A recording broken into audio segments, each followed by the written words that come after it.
Shaolin Monks takes place right after the first tournament, so it's right after MK1, in between MK1 and MK2.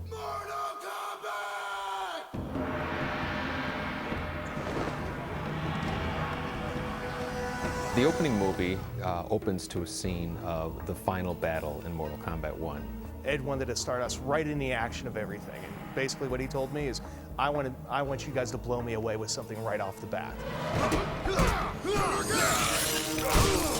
It's basically this big brawl with all the characters kind of, you know, in this kind of mayhem. And Liu Kang is really the star of the show, and he's basically squaring off with Shang Tsung. I think my favorite scene in the whole thing is the bit where Liu Kang does the bicycle kick, knocks the guard into Shang Tsung. Shang Tsung smacks the guards and jumps up into the air. And the fact that Shang Tsung actually smacks one of his guards gives him a little personality that you haven't seen in any of the movies before.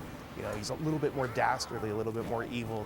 The interesting thing about the opening movie of Shaolin Monks is that Kung Lao makes an appearance as if he was a part of Mortal Kombat 1. And we explain the fact that Kung Lao was not part of Mortal Kombat 1 by putting him in disguise during it.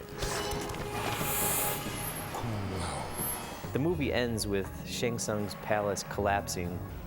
Most of the heroes get away, but Liu Kang and Kung Lao are left behind, and that's where the game starts.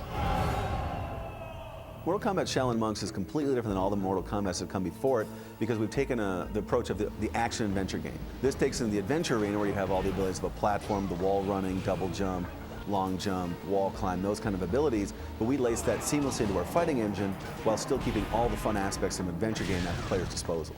All of the classic Mortal Kombat moments, you know, test your might, fatalities, and a number of new stuff added to the mix as well. Shaolin Monks is probably different from the Mortal Kombats that have come before it in that it explains a lot more story, and you get to play that story and experience that story. Monks has a lot of really new kind of innovative features. Probably one of the most notable one is the fact that we have two players co-op at the same time. We're really excited about all of the combos and the fighting system. It has a multi-directional combat, which is very innovative in itself as well.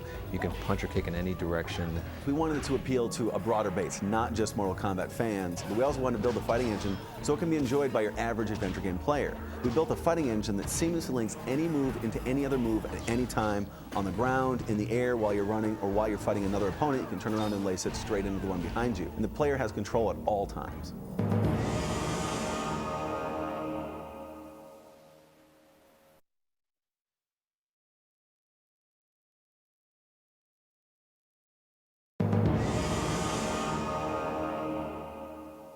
The environments in Shaolin Monks are really comprised of existing Mortal Kombat backgrounds, but they're expanded a lot more.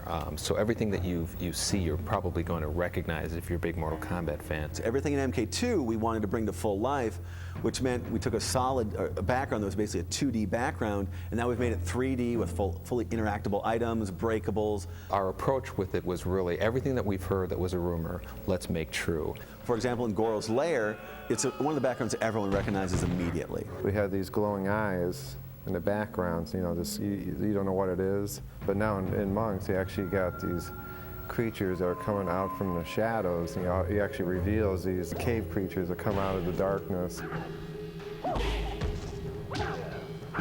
Living Force is actually my favorite level brought to life in Mortal Kombat Shaolin Monks. There are the living trees, and you can throw the enemies into them, and they will eat them, and you actually need to do that to progress through the game. The pit is by far my favorite of the Mortal Kombat 1 backgrounds. The pit is where I put the reptile character at the bottom of Mortal Kombat 1, and he exists in this version as well. So you get to fight on the bottom of the pit, and you defeat enemies, and then you climb your way up to the top. The portal is something we liked because one of the big rumors of the portal was that you could get into that portal and it would take you somewhere else. We took that rumor and really embraced it in Shaolin Monks because we use the portal kind of as our hub and travel system through the game. Anytime you see a portal, it's going to take you somewhere. It may be somewhere you want to go, it might be somewhere deadly, or you might have to for story progression.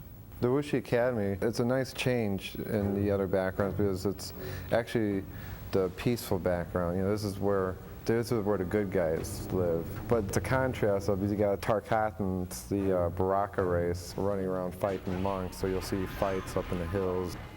Mortal Kombat Showlin Monks has a lot of interactive backgrounds. When we took these 2D backgrounds and brought them into full 3D, we wanted it to be more than just a visual 3D. We wanted it to be an interactive 3D. You actually use we call it like a body puzzle system, where you actually use the bodies of your opponents to solve puzzles. Throw them onto catapults, throw them into trees, throw them through walls, and you actually use them to advance forward into the game.